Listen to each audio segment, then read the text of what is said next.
Over the last few years, collective research has debunked the popular myths that a high-fiber diet lifestyle can cause unfinished housework, late dinners, and neglected family members. In fact, continuing studies show that a high-fiber diet lifestyle may significantly improve the disposition of a crafter, creating a more contented home life. Furthermore, continued exposure can develop an ability to endure meetings, waiting rooms, school functions, and sporting events without experiencing the kind of boredom that makes one want to consume lead paint. Here are just a few ways one can properly increase daily fiber intake. Visit your local yarn store or shop online. Join online fiber communities. Tour sheep or alpaca farms. Attend fiber festivals. Or listen to the High Fiber Diet podcast. Please remember to spread your fiber intake throughout the day rather than trying to get it all in one shot.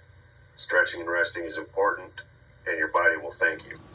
Hi, this is Kagi, and welcome to the High Fiber Diet. Now from Michigan. We're in process of moving in. We left South Dakota on the 18th, had the trucks loaded on the 17th of July, and we arrived here the morning of the 20th. It was a quick drive, just straight through.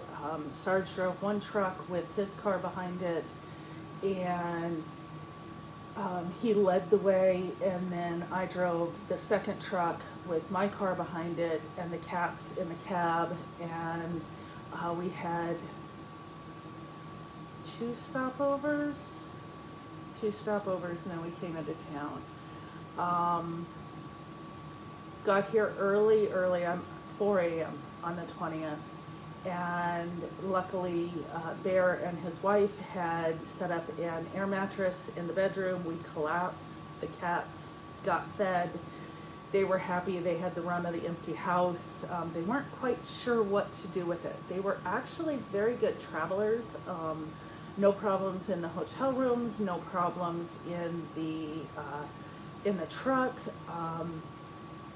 They were little happy kitties, and they got their fishies at night, and no problems whatsoever. I was thinking that they would be yowly because they were on the way out, but they were little then, and they just laid down halfway through. I decided to unzip their little travel container, because it wasn't really one of the pet carriers. It's this big, it hooks up to 3 of them, and it would cover my whole back seat, but in the truck, and I only had one, and they were both laying in it, and it's got a hammock, and it's got, but I undid it halfway through, and they would climb up on the dashboard and just sleep. As long as they were on their side of the dashboard, I didn't have a problem.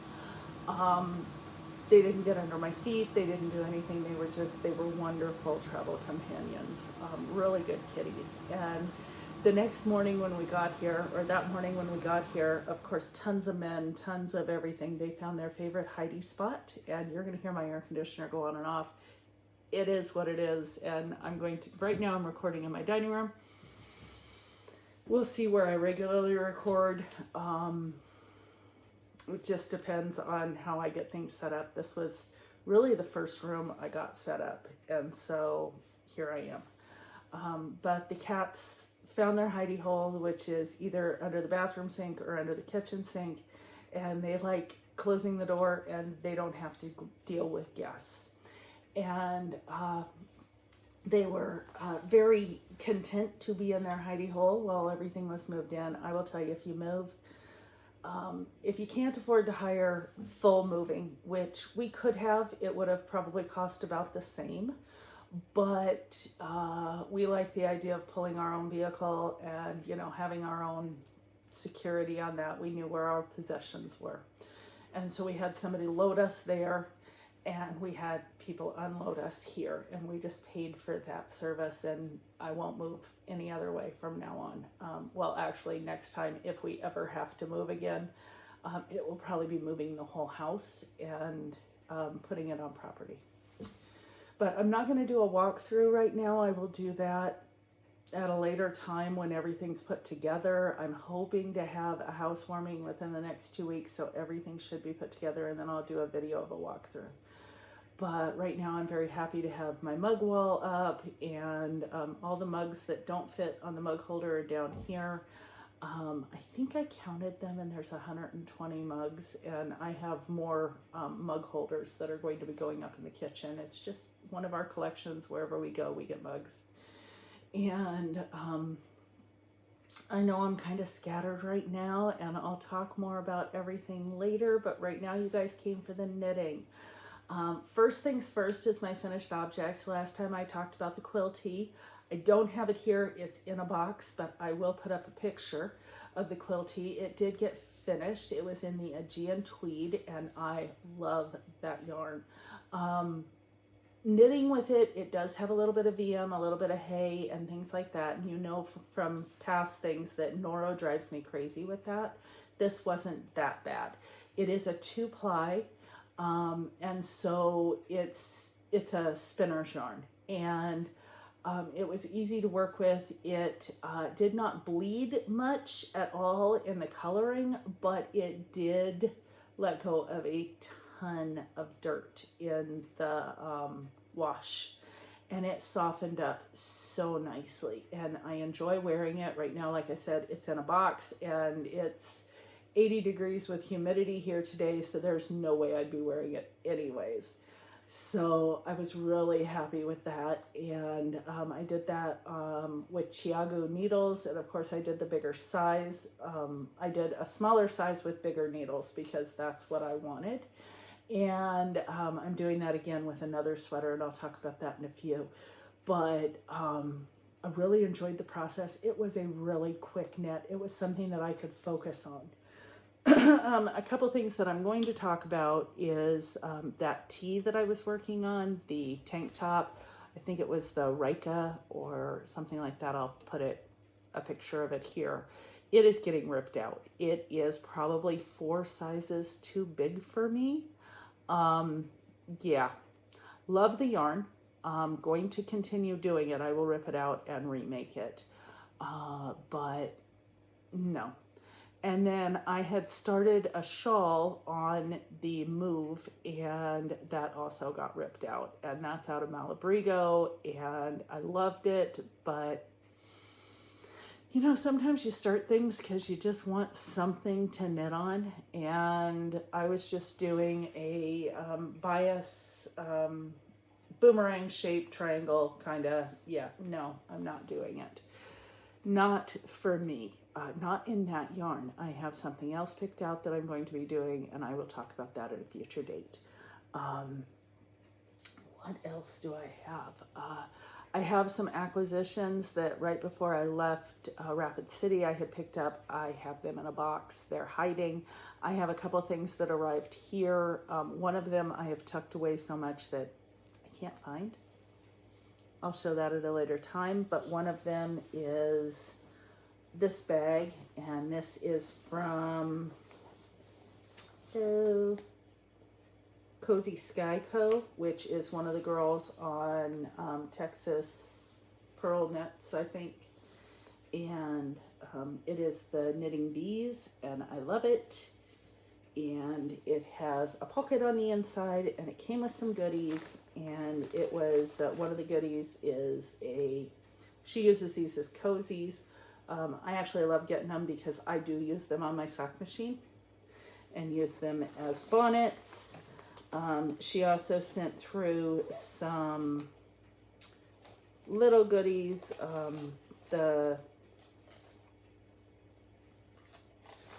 stitch markers that have a honey pot, honeycomb, and a bubble tea. Not sure if you can see that. Like I said, I'm not in a normal setup, but it'll be fun. We will see. And I'm enjoying this. It is a nice, sturdy bag. And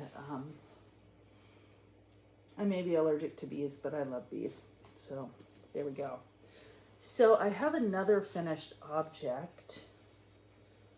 And I have other acquisitions, but I made a sweater out of Kobu in this pale pink colorway, and I had a lot of people ask if it was super splitty.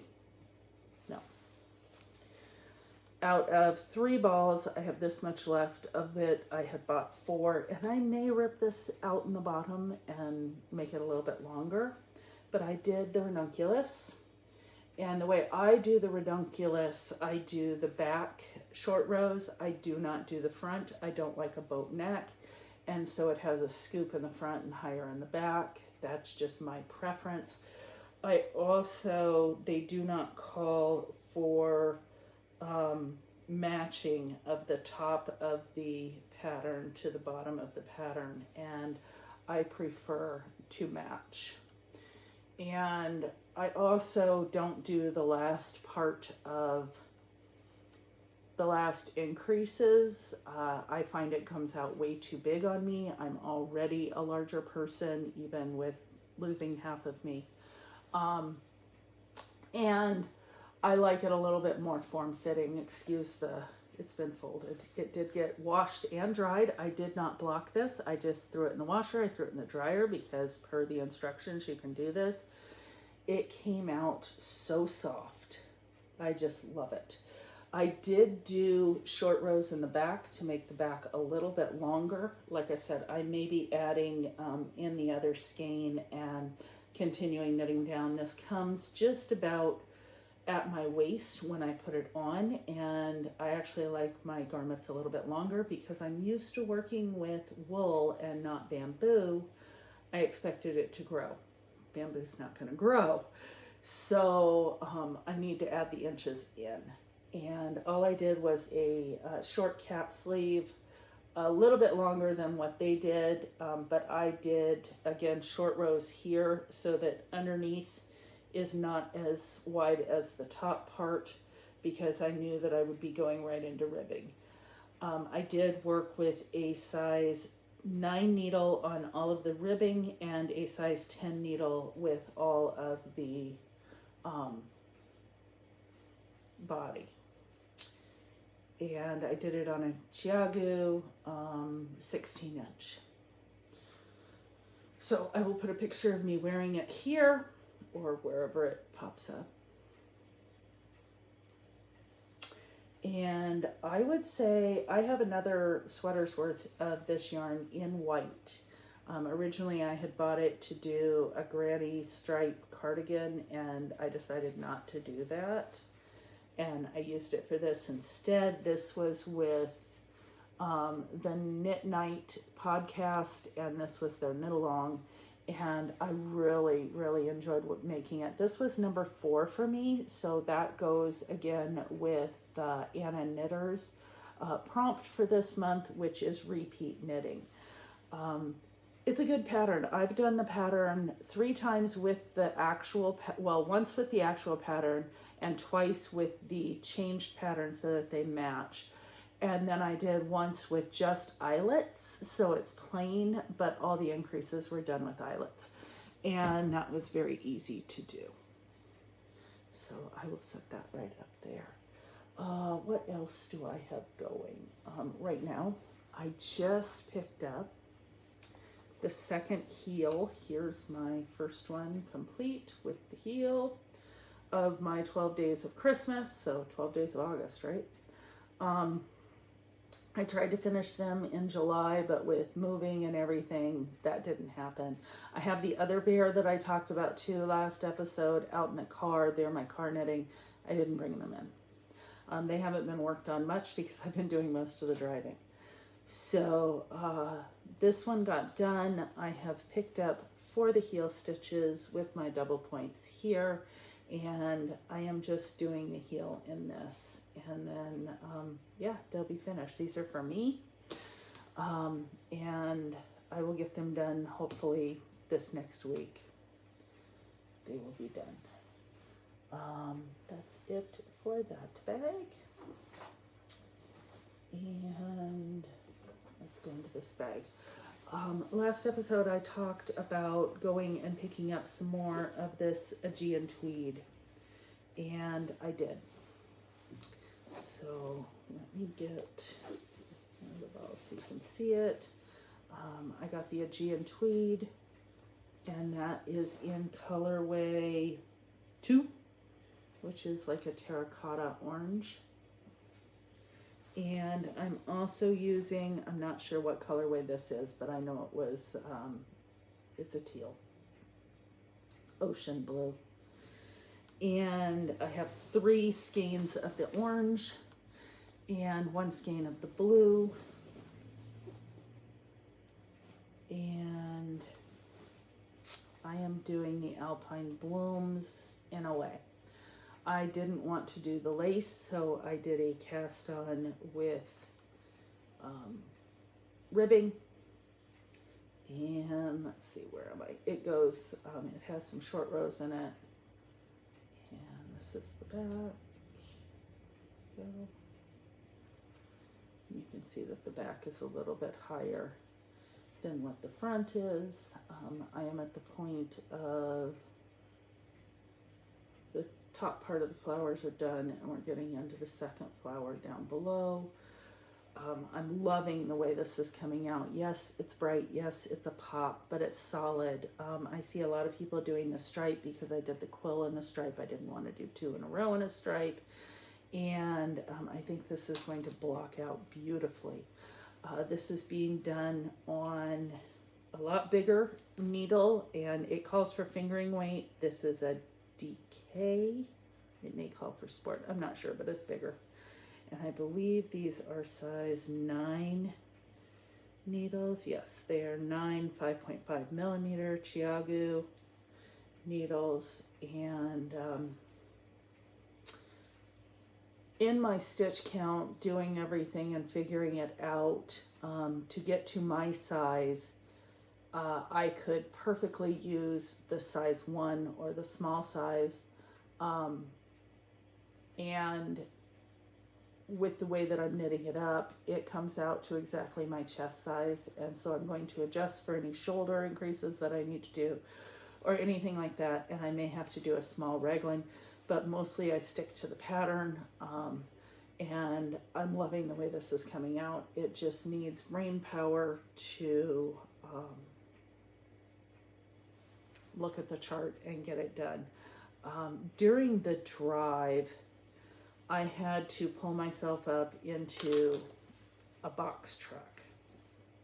We both had 20-foot trucks, and they were packed full. So what we thought would fit in one, even in a 26-foot, would not have fit. So we were lucky we got both a U-Haul and a Penske. And to get in and out of it, I had to grab and pull, and that put strain. Because of my back, I was using, well, my back, my knee problems, everything else, I was using mostly my arms to pull my body weight up. And I pulled something right in here. And every time I knit, it's killing me right now. And I don't know.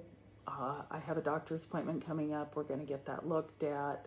I don't know if it's just tendonitis or if I've actually pulled something or what, but every time you knit, you're using that motion, and this right here is being aggravated.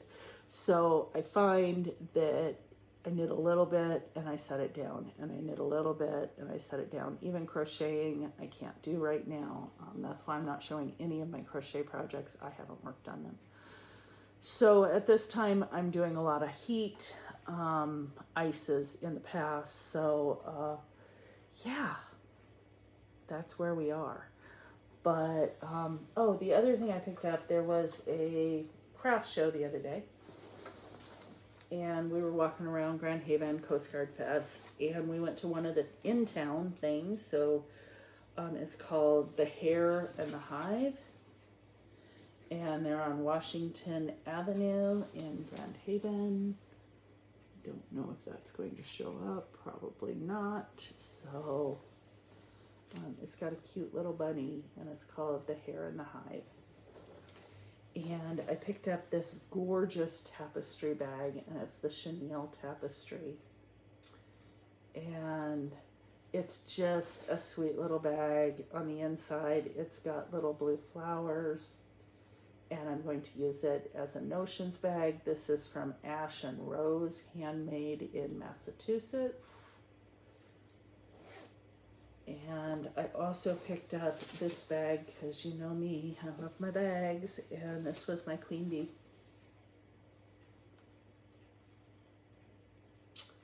And I just needed this bag. So that was that. My sweater is being held in my I'm the youngest sister and the rules don't apply to me bag. I like this bag because it has a zipper in the top. So even though it's a regular tote, it has the zipper and I can close it up if I'm going somewhere, which I'm not right now, but it's there. Other parts of the trip now that we're back in Grand Haven. Yeah, Knittin in the Mitten, right? Oh, is that coming back? I don't know. I haven't decided yet if I'm ready to do that yet or not. Just, you know, we haven't even been here a month. Let me figure things out. I have had 4 interviews since I've been here. And I have another interview on Monday, which is a second interview, so fingers crossed. Had some touch bases, but they weren't exactly a fit for me, and I explained it. Yeah, I can't talk. I explained that, and you know, thank you for your time, but the more we talk on it, it's just not the right fit.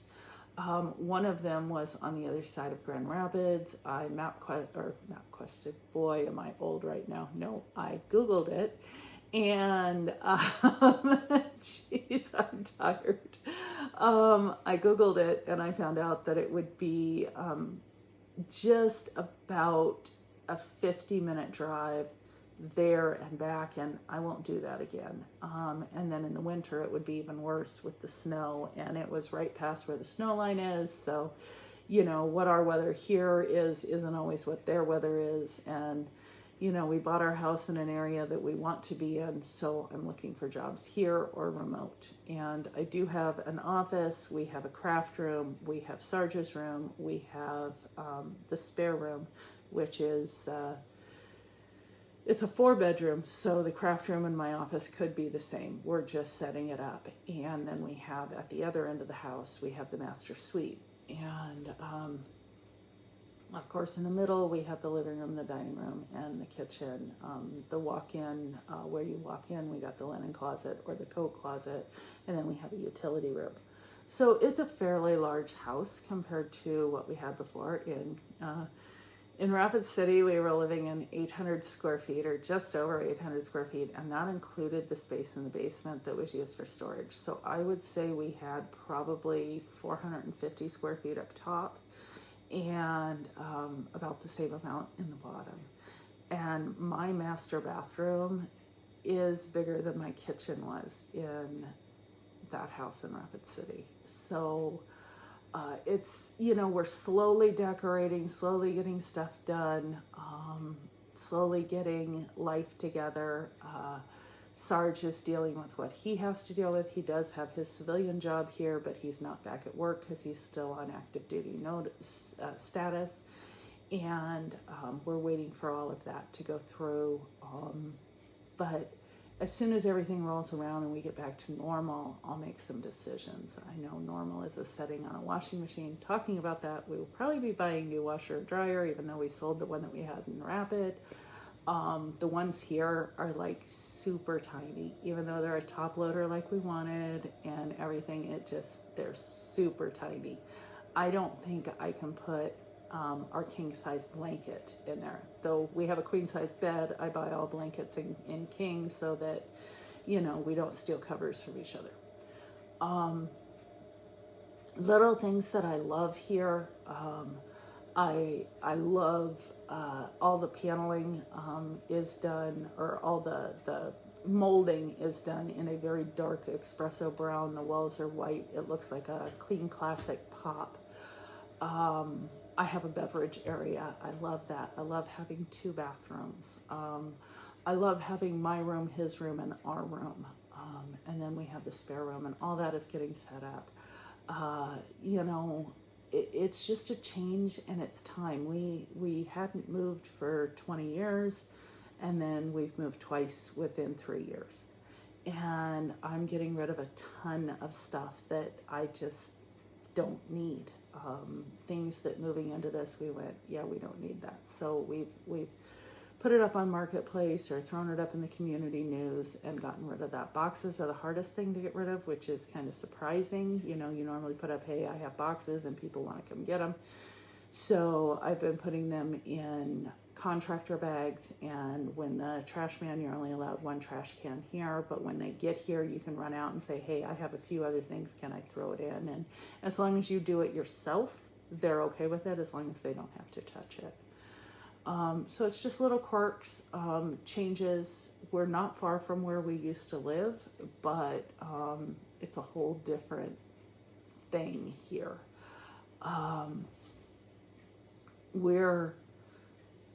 We're kind of, we sit down and we're like, is this real? Are we back home? And, you know, having the kids come over and seeing the kids at their house, or we haven't been on any adventures yet. Well, Sarge did. Sarge went to the Michigan International Speedway to see the NASCAR race, and Bear took him.